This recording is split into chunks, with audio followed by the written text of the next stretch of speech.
యూపీఎస్సీలో rank సాధించిన కౌశిక్ ఉన్నారు. తను జనగాం నుండి. హలో అండి. హలో.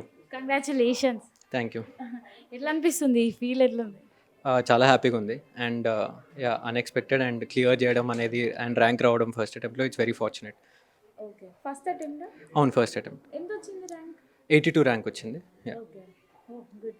మీ పేరెంట్స్ ఏం చేస్తుంటారు? మై పేరెంట్స్, మా father is into business, mother is a housewife. Okay, ఎక్కడ ఉండేది? మ్యామ్, మేము జనగాం అంటే మా proper Jangaon, but we are settled in Hyderabad. Like ఒక 20 years నుంచి హైదరాబాద్లోనే ఉంటాం, హబ్సిగూడలో ఉంటాం. ఓకే, ఇట్లా చిన్నప్పటి నుంచి ఐపీఎస్ చేయాలని ఇంట్రెస్ట్ ఉండేదా? అంటే ఉండేది, అంటే సివిల్ సర్వీసెస్ రాయాలి అని ఉండే చిన్నప్పటి నుంచి. అండ్ చిన్నప్పటి నుంచి ఉండే, బట్ డైరెక్షన్లో మెల్లిమెల్లిగా బీటెక్ చేసి దాని తర్వాత ఎంబీఏ చేసి తర్వాత ఫైనల్గా కాన్ఫిడెన్స్ వచ్చాక మనం చేయగలము అన్నాక మెల్లిగా ప్రిపరేషన్ స్టార్ట్ చేసి ఎట్లా చేస్తుండే ప్రిపరేషన్? ఎన్ని గంటలు చదివేటోళ్ళు? ప్రిపరేషన్ వచ్చేసి అంటే ఇదే యూట్యూబ్లో టాపర్స్ చెప్పినది అంతా చూసుకొని ఒకసారి చూసుకున్నాను ఏమేమి చదివేది ఉంటుందని. ప్లస్ నాకు కూడా కొద్దిగా ఐడియా ఉండే. అండ్ ఒక 8 hours చదువుతుండే ఎవ్రీడే. 8 hours నుంచి కొన్ని డేస్ వర్క్ చేస్తున్నప్పుడు 6 hours దొరుకుతుండే. వర్క్ క్విట్ చేసి అంటే ఆఫ్టర్ ప్రిలిమ్స్ వర్క్ క్విట్ చేశాను. సో 8 hours అయితే చదువుతుండే.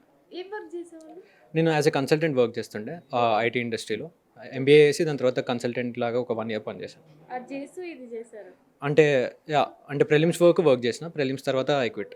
ఇంటర్వ్యూలో మీకు ఎట్లాంటి క్వశ్చన్స్ అడిగారు?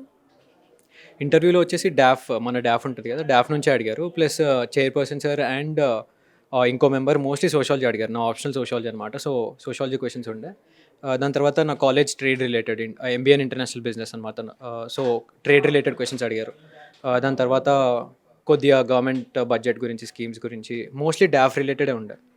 ఓకే, ఇప్పుడు ఐపీఎస్ చేయాలనుకున్న వాళ్ళకి మీరేం చెప్తారు? ఈజీ అని చెప్తారా? ఇట్లా చదివించు అని చెప్తారా ఈజీగా? లేదు, డెఫినెట్గా ఇట్లా చదివచ్చు అని చెప్పే అంత ఈజీ అయితే కాదు. కష్టమే. అండ్ అందరికీ కష్టమే. అంటే మనకి కష్టమైతే అందరికి కష్టమే. బట్ అంటే చదివి లక్ ఉండి అన్నీ కలిసి వస్తే చదవాలి.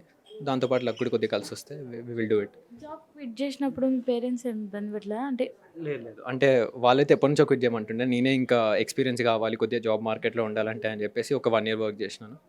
బట్ వాళ్ళు ఫుల్ సపోర్టివ్ ఉండే. లైక్ ఏం చేస్తారు పేరెంట్స్? మా father is into construction business, mother is a housewife. Okay, congratulation. Thank you.